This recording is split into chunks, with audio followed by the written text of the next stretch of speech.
Hello, everybody, and welcome back to the Gnomon live stream. My name is Adam Hartel, and I'll be your host today.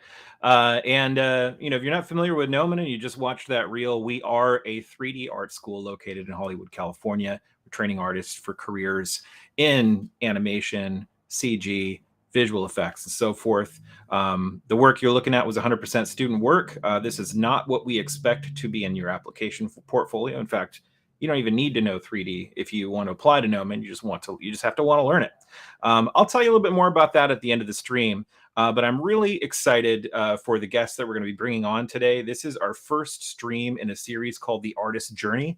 And what The Artist Journey really is about is talking to artists who are very accomplished in their field and really helping to dispel some of the myths that a lot of people might think about art, but really more importantly, to deal with some of the questions and challenges that artists face, especially aspiring artists, and to show that these are common things that all artists face, regardless of where they're at in their careers, regardless of what they're doing.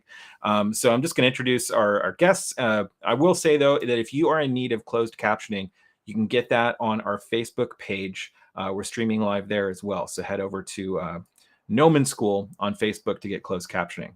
And we'll remind you in the chat, guys, but if you want to ask questions to our guests, we have a great platform for asking questions. We're not going to ask them in the chat. This is going to be on a platform called Slido, and we're going to be sharing a link to you intermittently throughout the stream where you can go over and post your questions, vote on other people's questions for our guests today. So without any further ado, I would like to introduce our fantastic guests. Our first guest, Dela Longfish, has been working for over 15 years as a visual development artist in the video games industry and film industry for clients including Santa Monica Studio, LucasArts, and ILM.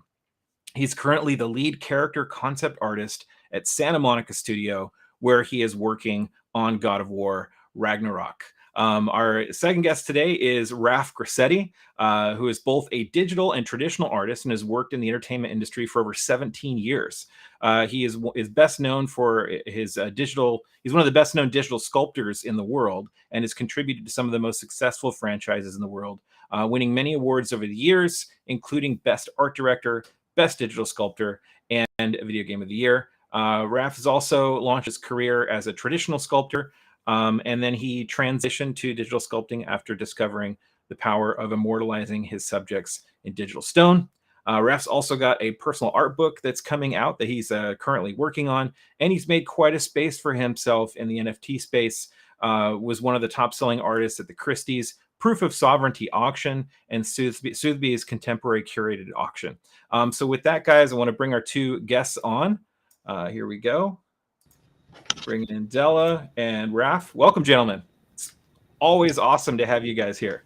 What's going on, Adam? Thanks for having us. Yeah, awesome. Yeah, no, when we were going to be doing this series, and particularly today's question, which is, this idea of breaking into the industry and kind of blowing up that myth that the industry suddenly has to be broken into, I thought, you two would be perfect people to talk to because you both have very different journeys and very different processes. Kind of how you built your careers and continue to build your careers. But with that, I'll just intro for everybody.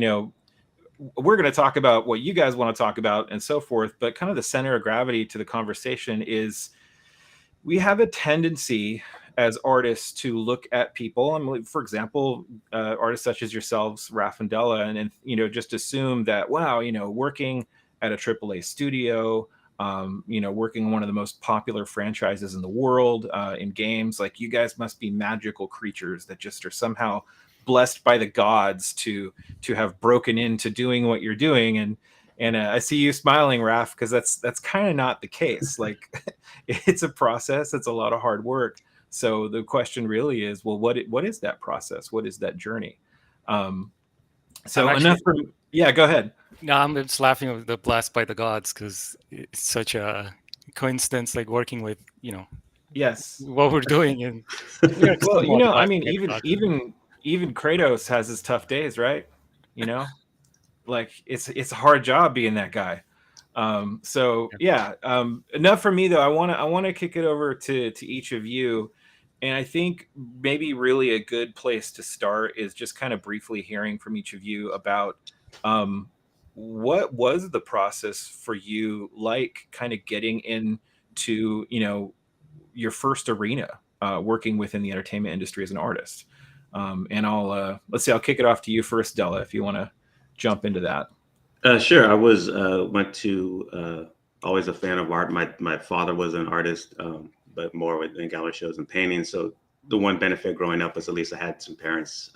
My mom had also taught art classes, so I grew up in a space where it was okay to be an artist, and they were aware like you can make it as an artist. You don't need to be the starving artist, that kind of thing. But if you wanted to do it like anything else, and kind of what you're talking to, Adam, is it took dedication, and you had to kind of really commit to what that is.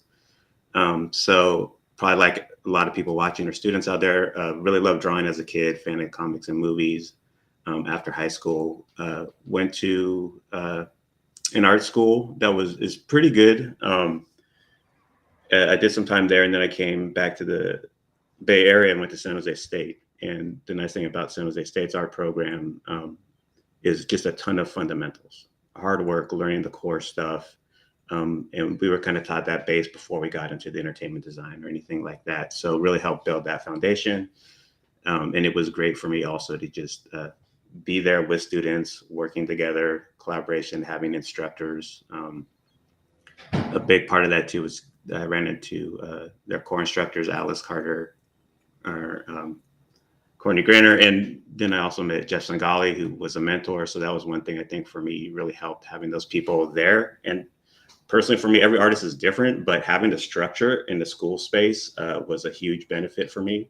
Again, not every artist is the same, but that was a big influence on me. And then after that, went through the program, and I got hired at Sony in Foster City, and did some time there working on a project. It was super fun. It was my first time designing characters, but that project didn't come out.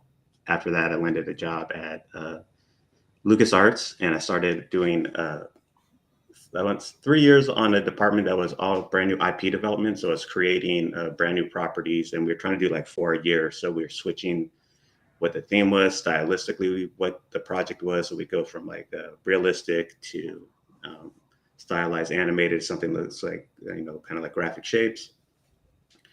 And for me, that was just a huge learning experience as far as being like an artistic boot camp, like super fast turnaround. We're switching subjects, which again isn't easy, and I don't necessarily recommend for students to do that. But for me at that point, it just got me real flexible with being able to do stylistic differences and just take things as they come at a real fast pace. Yeah. After 3 years there, then I got brought onto a new project they were starting called 1313, which is a really exciting project. Again, I did 3 years working on that. Again, extremely creative. I learned a ton. We even actually had halfway through Christian Osman come on as our art director. So I got to work with Christian, who's been fantastic. And then again, that project came out or didn't come out. We did a trailer, but it didn't come out. So then after that, I got to work briefly because of the work we did there. And I'm working with Christian. I got briefly to help on what ILM was doing for The Force Awakens. So I started to work on that at the very, very beginning of pre-production. And then I was kind of in an interesting state. I mean, you're talking about kind of breaking into the industry and stuff. I basically had about 7 years of work that I couldn't show anyone. Those projects didn't come out. Thankfully, 1313, the trailer had come out, but it is an interesting space to kind of be there and not be able to show any of that stuff publicly. I think one of the things that kind of helped me in that space too was, personally, the metric for me was just how I grew as an artist and how I was improving my skill set, because I couldn't point to things that had come out or put that necessarily on my resume or show anyone. And then from there is when I got a call from Santa Monica Studio. One of the producers I knew, David Curry, put a word in for me over there, which was very helpful because the only work I had at that time was maybe some stylized designs online. So if you look at what games they were making and what I had, it did not connect one bit. But knowing some good people, I got on the phone call. They were super polite. They were like, "Hey, we heard you were good. Do you happen to have anything different than what we're seeing online?" Because it was all just like stylized stuff. And thankfully, doing a lot of work kind of outside of work, I was able to show them some stuff. And then I was brought on, and that is when I met Raph. We started about the same month. Thankfully, he was really good. Dude, that was an amazing segue, the way you just segued over to Raph. I just got to give you props for that, man. So I heard a lot in your process, and at first glance, people listening could just be like, well, I mean, just the fact that you landed a job in the first place, just makes you specially blessed by the gods. But I know that's not the case. We're gonna unpack that a little bit more. I've got some questions for you about that. But before we get into it, I also want to hear, Raph, what can you tell us about your process of beginning to build a career? Well, I think what Della said is just pretty spot on, because like everybody has his own ways of getting into the industry, and for me, it wasn't any different. Like I started in more of an advertising scenario, like just doing a bunch of art for billboards and like more printed art. And it was straight into 3D, which was good. I think my portfolio was focused mostly on that. And I think what I say to a lot of people is just get your foot in anyhow you can, because once you do that, is what Della was talking about. It's just about who you know, who you work with, how much you learn, like how much of the production aspect do you learn. And it's very, very hard to do that without either mentors, or being in a environment like Nomen or a school that can provide more insight of how things are built, because you could do things many, many, many different ways, and it's still every studio you go to have different workflows and things like that. So for me, that was mainly my school, and I start jumping around a couple different studios and learning their processes.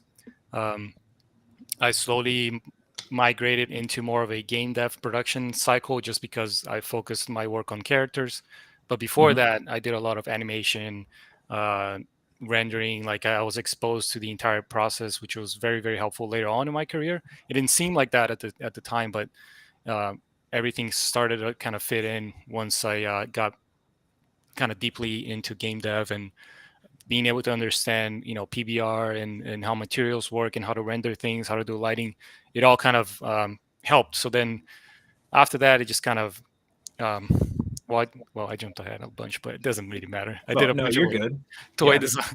I did a lot of toy design, sculpting for statues, all that stuff, because at the end of the day, it's all very connected. Like the base skill sets apply to every different pieces of the industry. But point being, like you could do a lot with the skills of modeling. It's such a big industry. So I did jump around and work on pretty much all different types of productions to then land on game dev. And I did, I moved to Canada from Brazil, because I'm from Brazil, and then moved to Canada to work at BioWare. Did a bunch of or a couple games there, and then moved to the US to work at Sony. But they're all related to like game development. And I've been working with Dela. Yeah, I've been working with Dela for, I don't know, 8 years now. Man, yeah, 9 years, dude. It just flew by. But it's been a blast, and I think kind of the work speaks for itself. I feel like the project that we're very grateful, and to your point, Adam, like being blessed by the gods. I do feel like it's very tough to find a project where you can have so much freedom and creative input, and just have a good time. But I think that's what we all look for.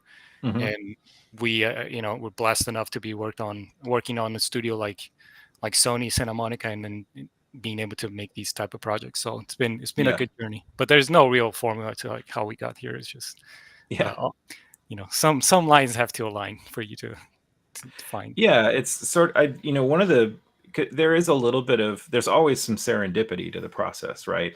But I've rarely met anyone who was in the right place at the right time that hadn't already been spending a significant amount of time preparing themselves for that opportunity. It's the two kind of work together. So I wanted to unpack both of your stories a little bit, because I like, Dela, you're talking about like structure really helped you, and the academic approach kind of gave you what you needed, to kind of build up the skills, and then, to build up the work that's going to get you that first job. And then Raph, what I'm hearing from you is like, you said yes to a lot of different things. So it was like, I hear you researched what are the different kinds of jobs that use the skill sets that I have, right? rather than just going after the one thing. So I want to rewind a little bit, and if we could maybe just have you guys unpack a little bit more some of those really early first opportunities, like before you'd really had the job, so to speak, and kind of crossing that barrier. What do how you already told us how you've been preparing yourselves, but what was it like getting that first job, and what did you learn from that experience? And you just, whoever wants to go first, you guys can fight or whatever. Well, like Ralph said, like the big part of just being able to get your foot in the door just starts the ball rolling, and you gain the experience, and then that kind of builds. I think it's more rare for someone to go out and get maybe the kind of hottest job out in the industry. Right. I worked at Sony, and it was doing a very small project, but it was really, again, creative. My first design was a backpack. That was the first concept I ever was paid to do, and the point of view for mine is like, I'm just going to make the best backpack I can get. There's a point of view that where, I could have looked at him and like, oh, that's not a hero. That's not a character. I don't want to do it. But I think, just give an example and do the best that you can. And that's the example I always wanted to set is like, whatever I get given, they can trust that I can do it. And one of the things that also was nice about that, working in a studio where maybe it's not a big studio where some of the departments are kind of a little more isolated, the smaller studio space, you get to see everything.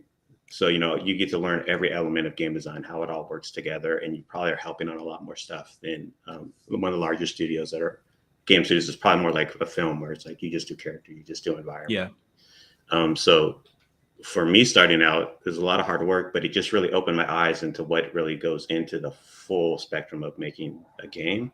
And I think that was one of the biggest learning things for me is I came in with the outside perspective of what it was like, and then go in there and learn the kind of the nuts and bolts of what really goes into it. It's a little bit of reality check, but I would just kind of dive in wherever I could, especially if I didn't know something, which can always be a little frightening or have a little trepidation. It's like, well, I'm just gonna dip my foot and try this out, see how it goes, and kind of keep pushing. And so I think that started to get a foundation for me of where I wanted to go. It wasn't just ending up at God of War. It was a lot of where that. Yeah, and I got to believe that you had your aspirations in the early days. Like you probably had like, this is what I really want to do is this, and I'm guessing that it probably wasn't making a backpack. It was the best backpack I've ever seen. Was it? But was it the backpack from Dora the Explorer? No, that is by far the industry standard. So yeah, that's maybe the most famous. That was one of the options. That was one of the options. Okay. So Raph, can you unpack for us like that the first sort of moment of like Luke Skywalker, Obi-Wan saying, you got to come with me to Alderaan if you want to learn the ways of the Force, and you're like, but I can't go there. What was some of those first creative choices you had to make to be paid to do what you do? I do agree with Dela, and then you don't want to. Well, you're not going to get the hottest job, right on your first job, and you don't want to do that. Like I've seen a lot of people that do wait for that moment, and then they fail. Like when they go in, because like you pretty much like get it. You only get a certain number of chances to like succeed, and the industry is so small that if you're not ready for that type of commitment and responsibility, then it's probably not as good as you would hope it is, because there's a lot of stuff that comes with the job. Like once you get to that point, to me, it definitely kind of snowballed into what it is. But like it took a long time, and that's another thing that it feels that people kind of have like want it like right now. And I think we do have a lot more tools to make it seem like you can get it right now. Like I feel like back then, like you would take a long time just to get, like understanding like what production looks like, all the tools. You have to do a lot of search yourself to like put the pieces together to try to make something, where right now there's so many resources that you can get to a really good quality in a, really fast. But then when you look behind the scenes, when you start to like, test the knowledge, then you feel like, there's like a big gap of like the things that you need to learn to succeed at the job. So yeah, to me, it was a lot. you mentioned, I'm like, I say yes to a lot of different things, and that was a theme. Like, even it's funny that you say that, because I did say yes to everything that I could, and I Mm-hmm. was exposed to every opportunity that I could, and I learned, and I got to meet so many different people working in the industry. And the saying of like, you like, who you know will help you get the job that you want. It's completely true, right? You have to make sure you're surrounded by people that are in the industry, so you get um, recommended for a certain type of job, or people move around, so that's very um, a part of the job. So yeah, to me it was kind of like that. To answer your question, like the responsibility, when I felt like I had to make some decisions, I feel like every project was challenging in that way. Like, even Mm-hmm. the first one, where it's like, I still remember, it seems so kind of silly now, but like getting to sculpt like some plans for a billboard, which was, I think, was one of the first couple of billboards that I've done, where it's just like some trim plans that like goes around like a photo, right? And it seems like seems trivial now, but like I remember it really, it's like super challenging, and like getting to the result, and you learn so much. So every Yeah. project until these days, like there's always a catch. Like, Mm-hmm. even doing this one, like we're working on like God of War, and then like we've done this before, but there's it's never as easy as it sounds. It just feels that every project that you're going to work on is challenging, and that's what keeps us going, and it's always going to be that way. If it's not, then you know probably something is wrong. You got to find Yeah. something else. Yeah. No, I totally agree. I think like it would be death for God of War if you guys were like, well, we've done this before. We got this, Yeah, we'll just do what we did last time, right? Like everything. Yeah, nobody wants that. Yeah. even personal Um, projects, in a way, because you want yeah, to challenge yourself, not just draw for the sake of drawing. There's always like totally. some kind of way of pushing what you've done before. That's the Yeah. beauty of making art, and yeah, and it's Yeah. frustrating. I think like the great thing about, that I try to remind myself of, like, just having the capacity to make something, you're kind of never bored. Like there's always something to be explored. Mhm. Um, So looking back over the journey, the next question I wanted to ask you guys was, for each of you, what were some of the internal or personal barriers that you had to overcome? Whether that was, um, every artist feels insecure comparing themselves to other people, or imposter syndrome, or kind of what were some of those demons that you had to fight, and maybe still do fight, today, going through that journey. I think, just coming out of school, there's like students or aspiring artists watching, is Mhm. just when I first started it, the first game studio was, like you said, do you have what it takes? You see the amount of, not just the level quality of art, but then even the time and turnaround, the Yep. amount of work that can be created in a small amount of time. So that was again, being like, wow, you're trying to come in, deliver at this level, not fully understanding. But again, it's like, okay, just there's part of my head that could stop me, that like, hey, this is tough. But it's like, all right, let me just jump in, get the ball rolling. And the best thing is like, okay, each week a little more, a little more, a little more. Mm. And even for me, within maybe like a 3-month period at the studio, I was already being able to produce probably like 5 times faster than I was as a student, because I'm in that space. I'm learning from people on the job, Yeah. and Yeah. I'm trying to have that little voice that is always like, has doubt, just like, let me just push it down. Let me just take one step forward, and before Right. you know it, you've gotten pretty far. Um, so that was a big thing for me. And then also, I think, like I said, coming in and the kind of the outside view versus the inside view. One is creating art, but a lot of what we do is visual problem solving. It's coming up with different ideations and different stuff, and knowing that they're not going to all hit, and that's okay. But it's all path to the one that does get kind Mhm. of through to the end. So that was some of the stuff. Just I remember in my first job, kind of wrestling with. Yeah, kind of don't get overwhelmed with like the big end game. Just take it one piece at a time. Yeah, and And I yeah. think just like being able to see that is all part of the process that you get to it. And the other thing that's great too is there's so much collaboration that happens in the studio too that maybe people aren't aware of. It's really key. So you can talk to other people, other artists, lean on them. Yeah. Braf and I, try to also foster a culture like that with our artists. Are Hmm. hey, we even hand a piece off to another artist, and it's a space where they're okay to like, yeah, let me do a paint over, let me do this on that, or in the back and forth. And typically what happens is it starts here, gets added to, and then usually becomes something great. And we try and do it in a way that's productive and positive, because there is a version of that doesn't work, but trying to Right. foster a space where that can kind of lead to something stronger. Mm-hmm. Yeah, awesome. Yeah, how about for you, Raf? It's my turn. Yeah. Sorry, I know I had time to think, but I do think Della hit on a lot of good points. I don't feel like I had a lot of demons, and I feel like time is always something that it's important, and it comes up more frequent than not in my my career. Just like time management, like being able to hit on a bunch of different things, and it's important to be aware of where you're spending your time. Like Della said, there's so many different things that you can learn, and it seems like it's scary at first, and it should be, because it, the more you can get exposed to, the better you be in the long term. But I feel like there's always the question, right? Like, do I specialize it so quickly versus do I learn everything? Mm-hmm.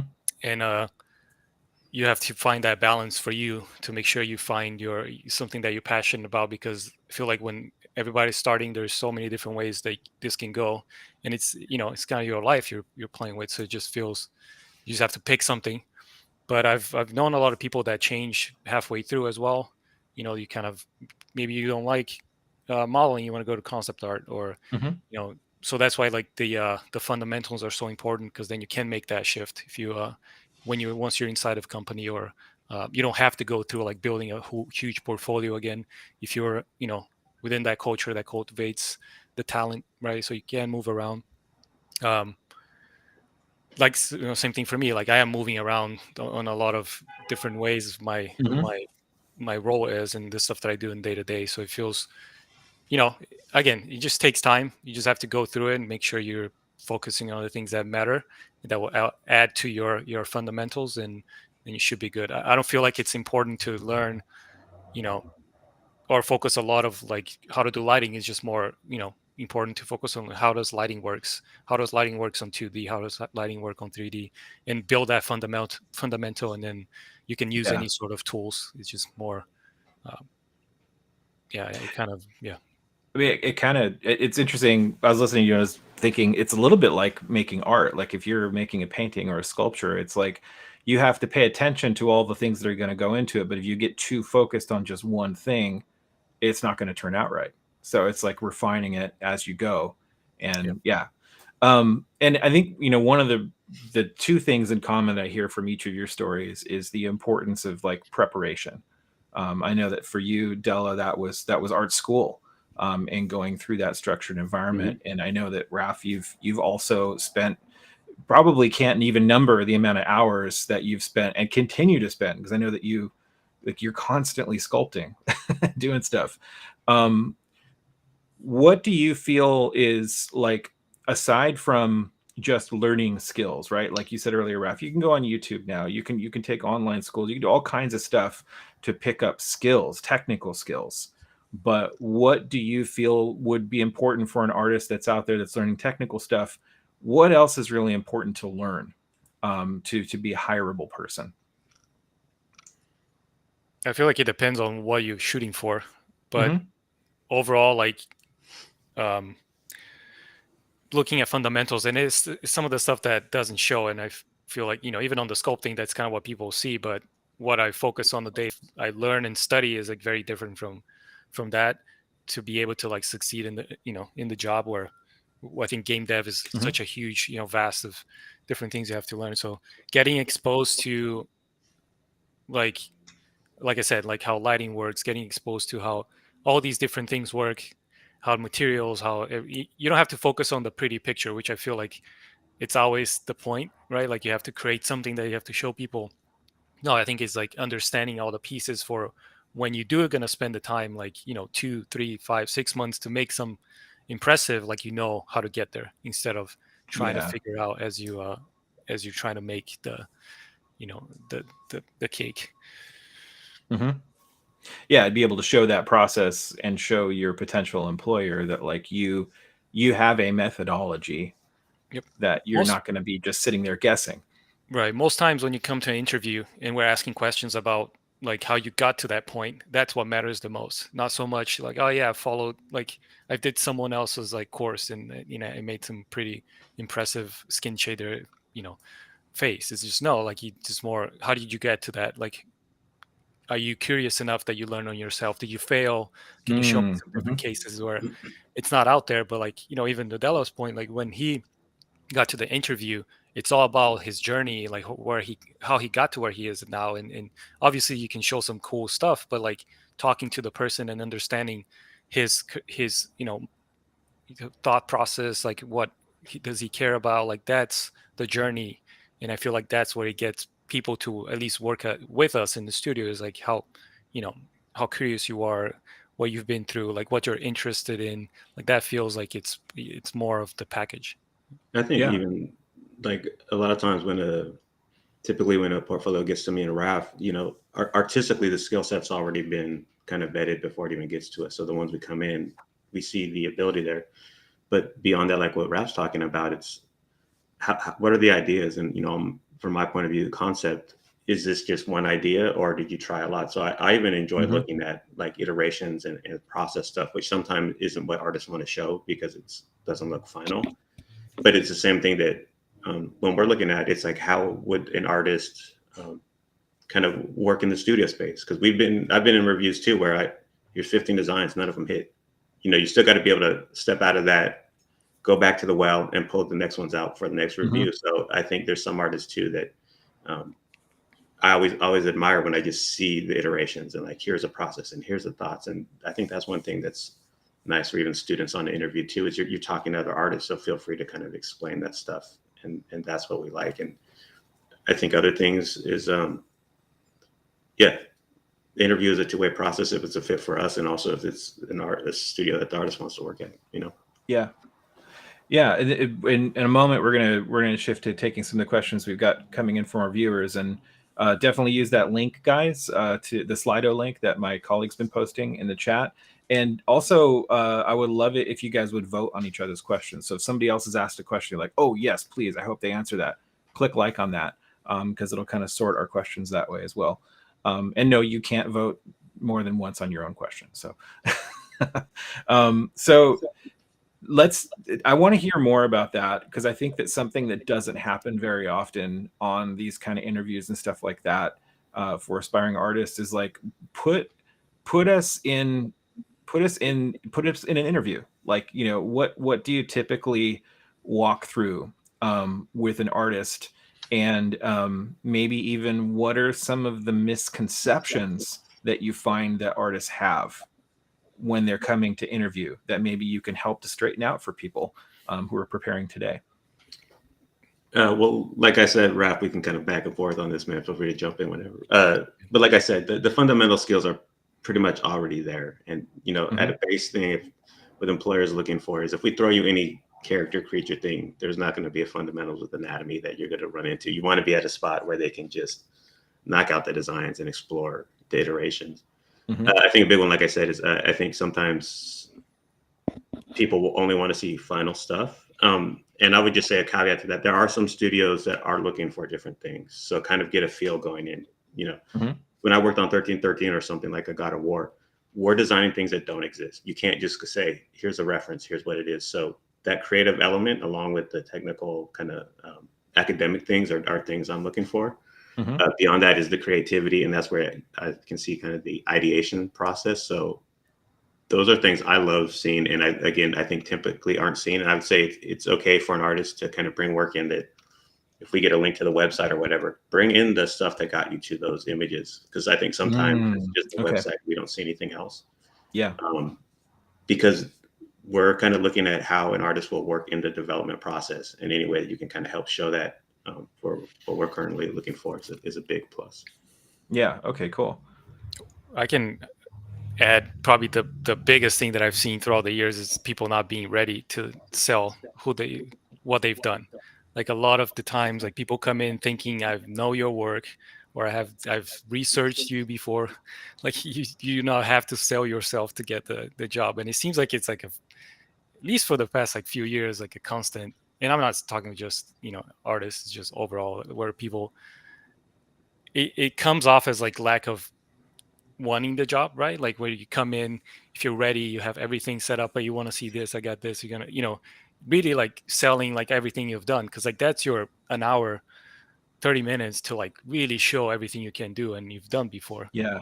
So like bring stuff in, everything from the past, like even like fail projects, work in progress screenshots, like how you got to that point, like all the like really show that you could, we went through it and you've done it, and you can talk about it, you can explain the mistakes, like you could, really be honest about the process and how you got there. I feel like, you know, you have so much that people work on these things for years, like in when you come to an interview you have like two images, like what like what like what are you trying to do? Mhm. So like really prepare yourself and come in to show mistakes more than successes. I feel like that's, you get a long way. You can come up with conversations, you can ask questions about how you guys did this, how you Mhm. did that, like be more curious than the other way around. Like when I have to ask a lot of questions, like it's a, kind of a red flag. So Right, because you're also thinking, what's it going to be like working day to day with this person? Like,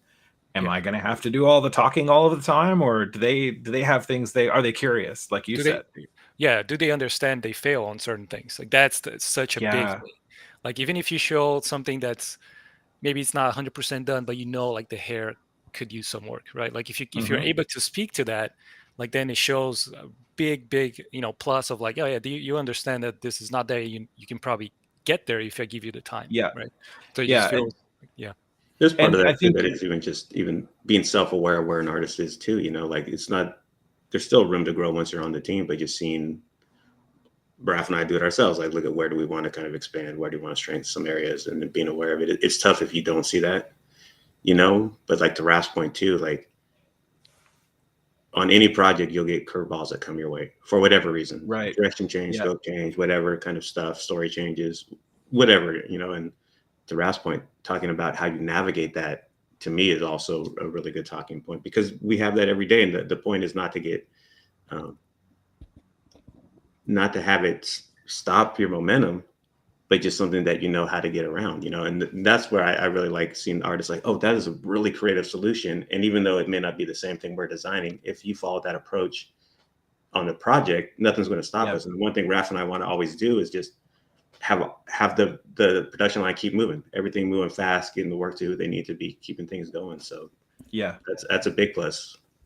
I love what both of you just said, because I think we're really getting to the heart of the conversation now in a lot of ways, because um that's like the real pulling back the curtain and like stepping into the interview room. It's like, I love the fact that both of you are saying like, bring your sketchbook, show us the process, show us, how you think, what do your visual notes look like, all that kind of stuff. And even being able to call out areas where you're weak and you want to grow. And I think that's really different than just what you hear a lot of artists do that they're told not to do, which is just to show something and say, well, I don't think this is very good, just feeling insecure. But if you can turn your insecurity into a good critical assessment, and to show that you can take a failure and turn it into, so this is what I'm going to do differently next time. That's super helpful stuff to hear, I think. Well, I mean, I could nerd out on this topic alone for like the next 5 days. So I'm going to jump over to our Slido chat where people are asking questions. And in case you haven't heard, we do have a link where we're collecting questions for Raf and Dela. And you can also vote on the questions as well. So I'm just going to jump right in. So our first question is, given how the world has changed since COVID, is it reasonable to expect to work 100% remotely, or is it important to live locally to studios? And I'll put in one caveat. Obviously, we're not expecting you guys to speak for every studio in the world. We're just hearing from where you are and from your perspective. No, I do think it's a great question, because the world is changing. I think the studios are adapting to what's happening.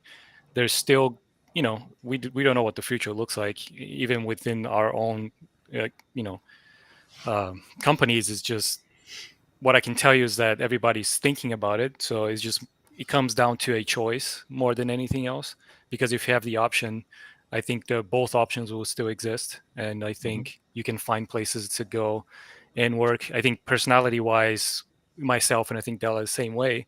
We much rather be in a studio place and work together and collaborate, put things on the wall, talk about it, see things physically. Like we've done all that throughout the years. Like I've made kind of clay statues, and we have walls and walls to like with art in the studio. So that's definitely to me that I feel like it's one of the reasons why I got into this job. So I choose, or I will, right now we're hybrid mode. I think Sony, similar to all a bunch of tech companies, they are doing hybrid, so people will have the option to come back. But I think, speaking for myself, it's something I'm looking forward to, like coming back. We're kind of there's some people going back to the studio, so it's already happening. Yeah, I think with that too, I don't think it'll be an either or. It'll be a combination. I think the main thing, like talking with even peers at other studios, is everyone had to react when it first happened, so it was just go. And now I think what all the studios, I've been talking with some other friends, and it's just they're trying to say, okay, how do we make this work the best, and what makes the best sense? And I think it's a mix of, like Raf said, personal preference, but then you also need to measure that against the productivity of the studio. Are things getting done efficiently and all that? And then the other part that comes into it is, I think, because like Raf said, there's people that are like want to go back, and there's people that don't want to go back. All valid, but just seeing kind of how that kind of comes together. And again, even outside of art, though, in the considerations in a game studio, the game needs to be built. That takes time if you're not in the studio as well. So it goes across departments, not just the art department. I think on the concept side, it's very easy. We're kind of set up for the way that we've freelanced and stuff in the past. So it is kind of a less impact. But then when you look at it at the studio, like Raf says, those are considerations they got to kind of keep in mind with it. Yeah, it's very different too, as the sitting together in a room and sketching things out, like throwing ideas. Is like still there's a core aspect to that can't be replaced, even with the tools being the way they are right now, which feels most of the times that we are together. But once like that, especially early on when you're trying out ideas and kind of having fun, just doing that, there's a piece missing. But yeah, there's the one good thing about it is that it will open up a lot more opportunities for people that are not in the States or cannot relocate, right? Like we hire so many people now where it's like, relocation is not even part of the plan. It's just you're going to be there for the for the extent of the contract or being full time. So that's opening up to that talent has been fantastic too. That's a huge plus. Yeah, and just the fact that remote contracting and freelance existed before the pandemic as well. So if anything, it's opened that. But yeah, to each their own. I tend to agree. Like there's no substitute for me for like being in the room and like watching that spark happen on everybody's faces at the same time. And you can't. It's hard to get that on a Zoom call. It's just different. Okay, next question. Do you have any advice on how to reach out to companies / art directors via email? How one can better introduce themselves and find freelance opportunities? Raf, you could probably jump in on this too, but I think email is one way, but there are other ways, I think, to get to know people. I remember when I first went out, I was like, I thought networking was like, you got to like, hey, here's my business card, here's this. But there's so much social media out there now. Just comment on their stuff. You start to get to know them, or, conventions, you can actually see people in person. And again, the good thing is you can start talking about art. I'm also into art. I'm looking for that. What do you recommend? And you can kind of start talking to people in that sense, outside of being a formal email where maybe you're like, I need to say everything right. Right. The tough part, though, I think sometimes with the email, just keep in mind, sometimes if you don't get a response, it's not because they're not trying to get to you. I've seen it from both sides where I've been trying to talk to people and then hiring from the studio.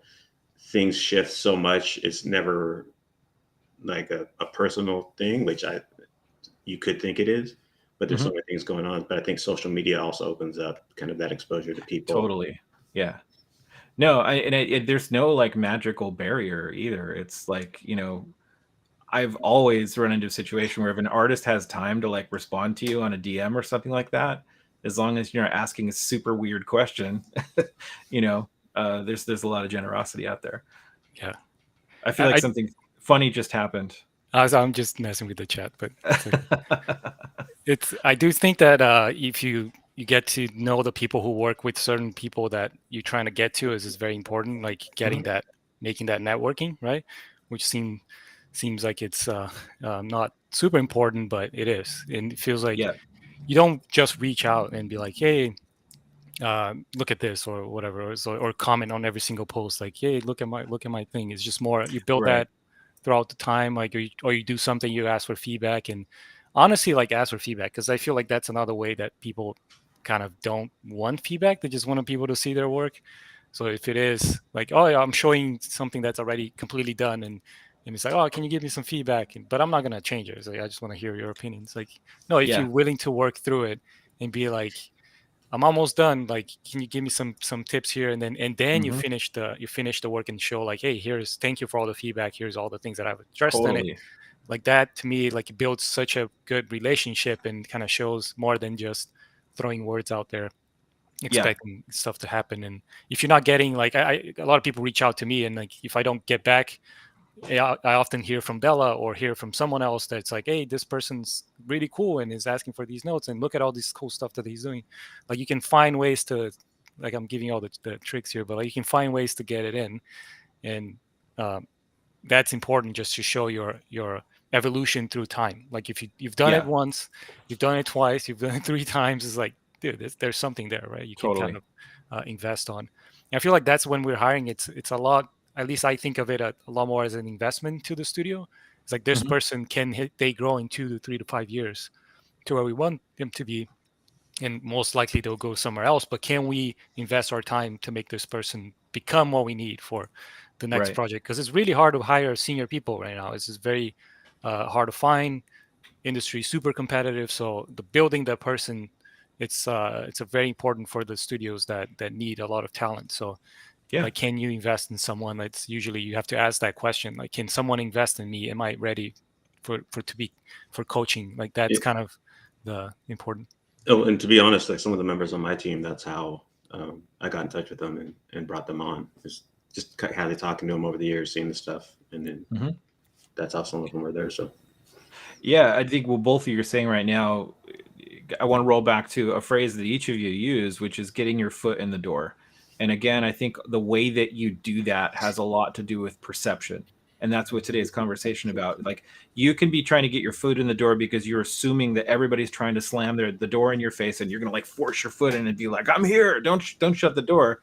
Or you can get your foot in the door, by kind of trying to add value to what's on the other side, right? Like, hey, I'm peeking in, like, what do you guys need? Or, you're an awesome art director, do you have any notes for me? And I love what you said, Raf, about like, don't just reach out once, like show them that you're teachable. Like, what a perfect way to build a conversation is to be like, hey, I took your notes and I executed them, what do you think about how I took your advice?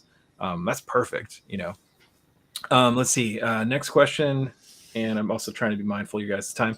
Next question is, for those who aren't in the game industry, when doing a 3D character, is it better to go straight with concept chosen, or is it okay to make some changes with, ideas about it? Definitely go with the concept, and there's something that we do a lot on interviews. Is like talk about why you choose this, why did you change that, why this doesn't look like this. So having a reference for us to Yeah. speak about like decisions, it's super important, and you more often cannot do that if you're just creating, unless you're actually drawing, which is very rare to find to quality, especially early on.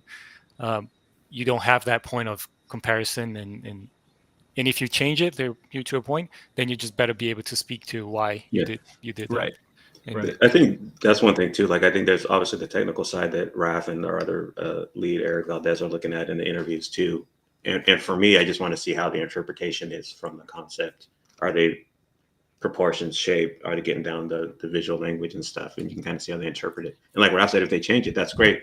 And then they can talk about, oh, this wasn't working, or I wanted to complement what was already happening in the rest of the piece. So Yeah, I love totally. to add concept with the model work.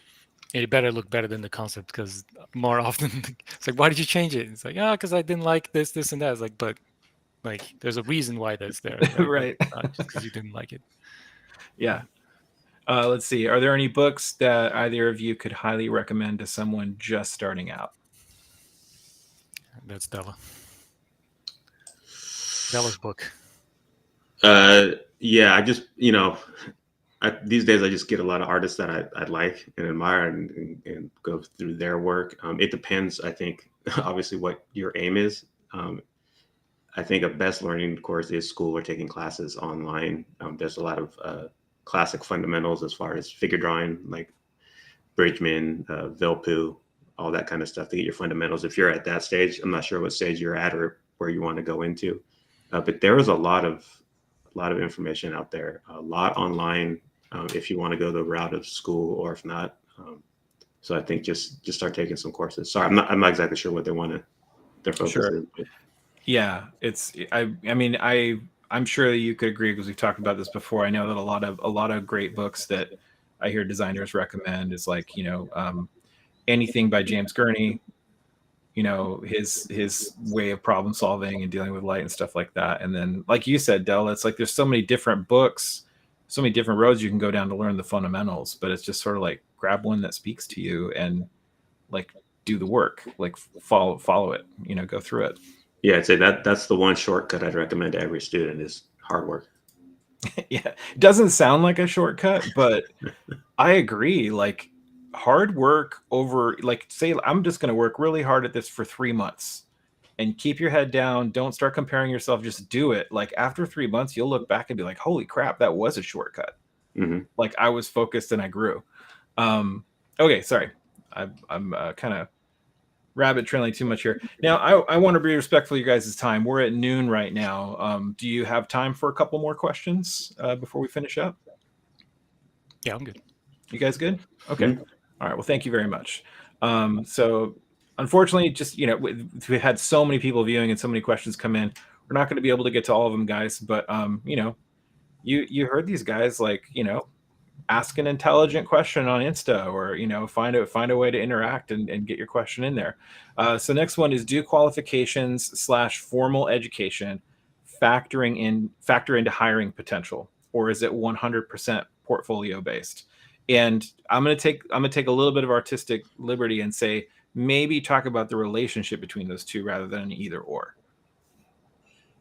Yeah, it's not an either or. I talk with artists, have the degrees and ones that don't.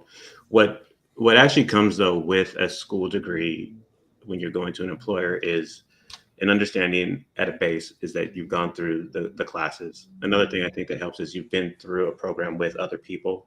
One thing that we're also looking for is how do you work in a group, because we do a lot of collaboration. So that kind of comes with it. So I think the thing is, it's not that it's dedicated and that's the only way to do it, but you may get more questions and just be able to kind of speak to the other side if you have it. There's pluses and minuses to each. I've seen some academic portfolios that are maybe a little dry and less creative. I've seen people who aren't going through school or that, but wildly creative ideas. But we're always looking for it. Like you said, the combination is the mix of those two things as they come together. So it does help in a few areas, but it's not like a pass fail on that by any means. Yeah. And I think a perfect question to finish up on is probably a little bit more. The last one was more directed towards Dela. Raf, I think this one is safe to say is more directed towards you. And that is, for someone who ultimately wants to be a character artist, is it better to go directly for that position, or is there an easier way to start in another role and work your way up? Tough question, just because it really depends on skill set. But I do think if you're dedicated enough and you can build skills, focus on that, it is obviously you save you some time to do it. You just have to then be aware of your entry point, because I do think people should start as kind of a junior artist and then kind of work your way through to get to that. I wouldn't wait to build like this massive crazy portfolio and then try to go for like a staff position or a senior position, because I've seen that happen. And it's just like, I think just be aware, like don't wait too long to get a job just so you can get more pay, right? Like work through it, get your feet in there, and then work through like to get to a senior position. But yeah, starting from focusing on character it's it can be done. I think definitely especially with the resources that we have right now, and then you can kind of learn in the studio some of the other aspects of it.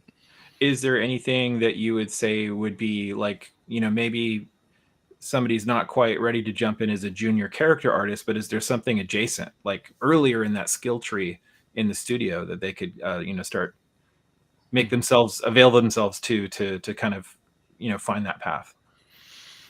Concept art is always something that's important, right? Like not just you don't need to be the best guy at drawing and be the best, have the best rendering skills. Like it's just more understanding design. I think drawing will help you understand design, proportions, and it can be done as well in sculpting, right? You can understand building things and proportions and I guess replicating things from a drawing. Like that's all, like we said, just fundamentals. Like understanding design it's such a big, broad statement that you just have to work through all these steps. Like even Dela does a lot of modeling that people don't see, but like that helps you understand perspective and shaping and all that. Like I think it's all part of the package. Yeah, and there's never been a better time for like a person who's experienced in drawing to get into ZBrush. Like the tool has just become so accessible. That's my personal opinion, but I think it's awesome. Well, guys, thank you so much for taking the time out of your day to spend an hour with us, to kind of, my hope is to have been able to get to some of the questions that maybe you don't get asked as much, rather than like how many polys were in Kratos's model, and, tell us your favorite project you ever did. And like, those are cool questions, but I love it when we can get to the internals and like really help people, kind of take, like you said, Dela, what's the next step? Like, don't get worried about everything. The answer to those is too many. Too many polys, yeah. too many polys and too many hours. Yes. Well, that's why it's probably though why we've got such an amazing franchise on our hands, though. It's pretty cool. All right. Well, gentlemen, wish you guys a great weekend. I'm sure you've got plenty of stuff to do ahead of you. So we're gonna say goodbye to each of you, but guys, I'm gonna stick around because I'm gonna give just a brief presentation about Gnomon and how Gnomon relates to the conversation that we just had with Dela and Raf. But guys, thank you again. It's always a pleasure hanging out with you. And thanks for coming on. Likewise, Adam. Thanks a lot, and for everyone that joined in, asking, seeing all the quotes going down in the questions. Yeah. Thank you very much. Sweet. All right. Thanks, guys. See you guys later. All right, everybody. Well, I'm going to transition really quickly, and if you are interested in kind of what Dela was talking about, a little bit more of a structured education, and whether you want to work on your fundamentals all the way up to being a 3D artist working in the industry, or being a character artist for a studio like Santa Monica, I want to talk to you just a little bit about how Gnomon is going about doing that. And I'm, today I give a lot of these presentations at the end of these videos, and you can go and watch any number of them. Today, I want to kind of tailor it specifically to this conversation. So I'm just going to get a screen share up really quickly. There we go. And, if you're not familiar with Gnomon, Gnomon has been around since 1997. We were started by an industry artist who wanted to give a place for artists from studios to come and learn how to do CG for film and for games, learning software at the time like Maya and so forth. Because there was such demand at the time, we went from being just one digital lab, kind of teaching people on the weekends and so forth, to a full-blown school with a full-blown accredited program. We won a lot of awards over the years, whether that's, ranking #1 worldwide, ranking #1 in the Rookies Awards, being awarded a School of Excellence from our academic creditors. All of that just, to say that we've been around for, we're in our 25th year of existing as a school, and we're really good at what we do. And, there's kind of three things that I would say that sets Gnomon apart from a lot of other schools. The first one is we are very highly focused. So you could go to another art college and there might be a lot of different options to choose from in the arts, and that could be a perfectly valid and right choice for someone depending on what they want to learn. And if they do teach the kind of stuff that Gnomon teaches, often that's just one slice of the art program at that school. Gnomon is very focused on just that one thing. So it's like if you took that little slice and blew it up into being a full-blown college, leveraging all its resources to teaching just that one thing. The other thing I like to say is that Gnomon is by industry artists for industry artists. We were started, our origin story is that, industry artists said, I want to teach more people how to do this stuff. And the intent behind our programs, behind all of our educational offerings, is for the purpose of that artist starting a career. Like that is the reason why we do what we do. So we want people graduating from our school, starting their careers in the industry, and I'll share you, some stats on what that looks like. But the last thing, that I would say that really separates Gnomon is kind of what I was segueing into from the last point, which is our emphasis, our entire focus is on careers. We exist to serve the entertainment industry. The way that we serve the entertainment industry is by producing graduates who are ready to be employed and are what the studios are looking for. So what we teach essentially, or I'll stop here for a moment and just say, talking about studios doing the hiring, these are a lot of the more well-known studios that you'll see. You see Santa Monica Studio right there on the board that are hiring our graduates. We have had for the past decade or more, we have had a placement rate of well up into the high 90th percentile. Even during a pandemic year in 2020, 94% industry placement for our graduates. And even some years like 2018, where we had 100% of our graduates. What does placement mean? Placement means that's the percentile of graduates from our full-time program that year who started a job in studio in the industry doing the thing that they learned at Gnomon within just 6 months of finishing our program. So that for us is the mission. That's why we exist. And these are some of the projects you might be familiar with that we've had graduates working on. God of War was up there, which is pretty awesome. And all of our instructors are industry professionals. So in fact, you have to be an active professional working in the industry in the area that you're teaching. So in order to teach at Gnomon. So, if you're in a classroom and let's say, you're learning how to sculpt characters for video games, you are going to be receiving instruction from a person that does that professionally currently. And they're coming from their day job from in a studio to teach you in the classroom the same stuff that they do on a day-to-day basis. So this is just a little recap of, everything that I just said. We'll go past that. I'm just going to jump past a couple things here. So I said, we're a highly focused school. So what is our slice? What's that one thing that we concentrate on? In a term, it's called digital production. Now, digital production includes a lot of different skill sets. These are things like computer-based visual effects, character and creature design, digital sculpting, character and creature animation, environment design, lighting and rendering, matte painting and compositing, game asset creation, game engines, production workflows, and world building.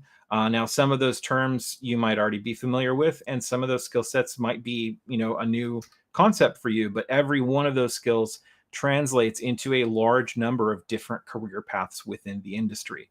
And you can see here, this is a sampling of really the types of jobs that the majority of our graduates go into after graduating from Gnomon. And you can see there's a wide range, ranging from like straight up character artist, which is,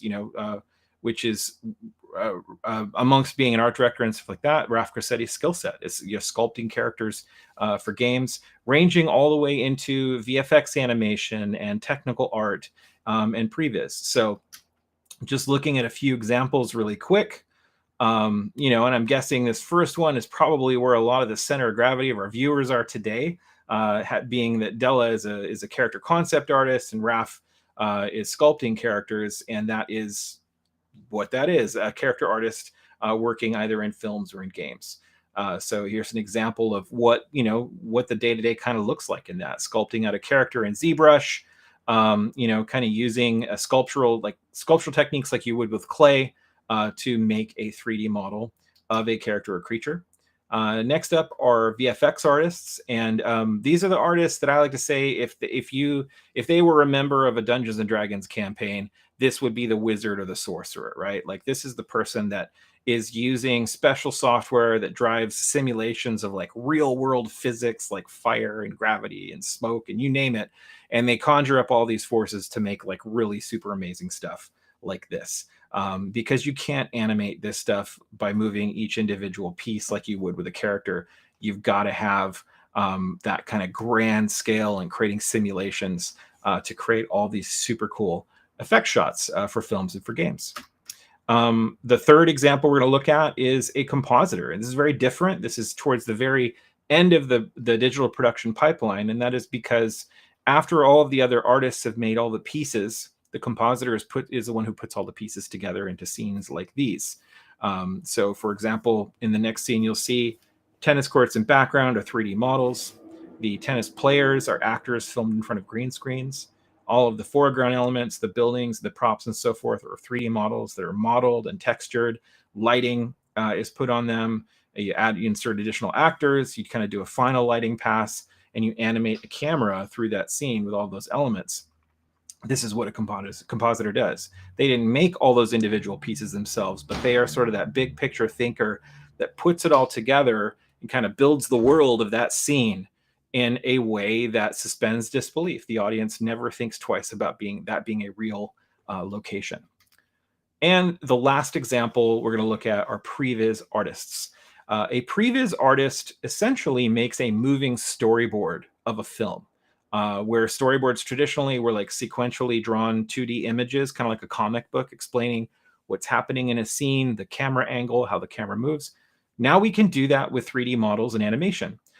So because these artists are not, spending months and months and months on just one aspect of a character, they're not making the final models and all of that. They are using simple models and simple animation to get the entire scope of the story across. So they're setting up the models, animating them. They're deciding what kind of lens is going to be used on the camera, how the camera is going to move. Is it going to be a crane shot? Is it going to be handheld on the ground? And they get to work really closely with the director of the film and the cinematographer to solve those problems and make those decisions. And then what they make becomes the kind of the template that everybody's going to use to make all of the different elements and kind of create that final product of the film. So if you're a big picture thinker, you like telling stories, and you want to work in 3D and animation, this is definitely a great career for you. All right, so finishing up, I want to talk about just very briefly Gnomond's academic offerings. What are the different ways you can study at Gnomon? And then if you're interested in doing that, how do you pursue that? So here you can see all of our academic offerings. We have a 4-year accredited Bachelor of Fine Arts degree at Gnomon. We also have a 2-year certificate program, which actually is going to be more advanced than our 4-year program, a little bit more akin to the type of study you'd be doing in a master's degree, that level of intensity. We also have something called a foundation in art and design, which is not, you don't have to apply to it. You do not have to send in a portfolio to apply like you do for our full-time and accredited programs. This is designed to help you build your portfolio at Gnomon. And then lastly, we offer a ton of individual courses. Some are available online. The vast majority of them are in our digital labs on campus. So first up, our Bachelor of Fine Arts degree in digital production. This is going to be a fully accredited 4-year program. This is something that you can start and finish at Gnomon and have a Bachelor of Fine Arts degree when you're done. This is also something you could transfer into using other college credit, and our admissions advisors can talk to you about what transfers and so forth. But this is going to be full-time. It's going to be on our campus in Hollywood, and it has a couple of optional concentrations. The first is you can choose game art as a concentration for your study, which while you're learning the entire digital production pipeline like you would, like any student does at Gnomon, that will be focused on learning the pipeline for games, working within game engines. Another concentration that you can pick is visual effects, which opens up some of our more advanced VFX courses that were only available in our 2-year program, brings those into the 4-year program. If either of those concentrations are not what you're after, you also still do get to build up areas that you want to build extra skills in by choosing from 4 electives in your last 4 terms at Gnomon. So the way that all of that gets built together is we kind of create this scaffolding for you by teaching you the entire digital production pipeline. You literally learn how to do every job in studio. And then on top of that foundation, you get to build up the skills in the particular area that you're really passionate about going out and starting a career in. And that combination from general to specific is really the reason why majority of studios are looking at Gnomon students as potential hires. It's a reason why over 50 studios come to our campus 4 times a year just to review our graduates' work and potentially line up interviews after graduation. For admissions to either of our full-time programs, we have a rolling admission, which means you can apply any of the 4 terms out of the year, a winter, spring, summer, or fall. This is going to allow you also to finish the program in just 3 years if you prefer not to take summer breaks and stay on for the summer term. All the summer terms while you're there, you can finish a 4-year degree in just 3 years and get out working that much faster. Moving forward, hold on a moment, just jumping back here. Sorry about that. So what I will mention, we're on the topic of full-time programs. Our 2-year program, while it is accredited, is not necessarily a college degree. It is something that often people who have already gone to art school, who already have a degree, go into to get 2 years of hyper-specific, like Navy SEALs training to launch their career in digital production. This is also often a program that's utilized by people that maybe already have a career established and want to pivot into what Gnomon teaches specifically. So as a result, we have a wide age range of students, and we often do have people going into the 2-year program as a way of pivoting their career a little bit later in life. What I will say about our foundation in art and design is this is designed for portfolio development. You do not have to apply. You do not have to send in a portfolio to get into this course. This is here for you to learn the foundational skill sets to build a portfolio to apply to Gnomon, or you could actually use that portfolio preparation to apply to a different type of art school as well. This is a course that lasts for up to a year. You don't have to stay in it for all 4 terms, but it's there for you to get in and take the courses that you need. If you're in it for the full year, you're going to get classes ranging from like visual communication to foundational drawing and painting, as well as anatomy, figure drawing. You're going to get into some design classes in your last few term, or your last term or so, like character design, creatures, vehicles, mechs, and environments. Again, this is designed for you to learn the skill sets that we want to build the Gnomon education upon. And also could be a great way for you to tighten up your portfolio, or maybe fill out areas that you haven't yet had the opportunity to learn in art before applying to one of Gnomon's full-time programs. So what I'll say in conclusion is possibly one of the most important things that I can share with you guys today about Gnomon, and that is our admissions process. It is extremely different than any other art school because we've designed the admissions process around helping you to know what you need to know before you apply. A typical college experience is you figure all of that out on your own, and then you talk to admissions when you're ready to apply. You apply, you stand back, and you wait for them to come tell you whether or not you got in. At Gnomon, our advisors are more like coaches, and we want to talk with you in advance. So if you are interested in Gnomon, you can get in conversation with one of our advisors. My colleague will drop a link in the chat. It's just a simple paper form that you can fill out that will get admissions to reach out to you. But what that's going to look like is they're going to ask you about, your goals. They're going to ask to see any artwork that you have made. And they'll use that as a basis to start to coach you on what Gnomon would like to see from you in an application portfolio. So we will help you to know exactly what we're looking for before you apply, and we'll even coach you and help you grow as an artist as you build up that portfolio before you apply. That is really the best secret to success of any applicant who gets into Gnomon, is that they worked with our advisors before they sent in their application and sent in that final portfolio. So these are the guys that you don't need to only put your best foot forward with them. You can show them all of your work, and you could talk to them about what you hope to learn at Gnomon, and they're going to coach you one-on-one on the basis of what you're showing them and what you want to do after graduating from Gnomon. So again, my colleagues dropped the link in the chat as to how you can get in touch. You're going to be receiving a couple of emails from admissions. I just urge you to keep an eye on your spam folder just in case your server relegates that email there. But we do reach out to everybody who asks to get in contact. So you definitely have an email coming your way. So with that, I'd just like to say, that's our super awesome admissions team. But I'd just like to say that, just jumping forward here, sorry guys, we have a few slides to get past. We have a lot of great resources available. You can reach out to admissions. You can also call Nomen by phone. You can find our phone number on the website. And we would love to send you resources. We'd love to send you links to educational content that you can get on YouTube. You can also head over to our YouTube channel and see all of the past live streams that we've done.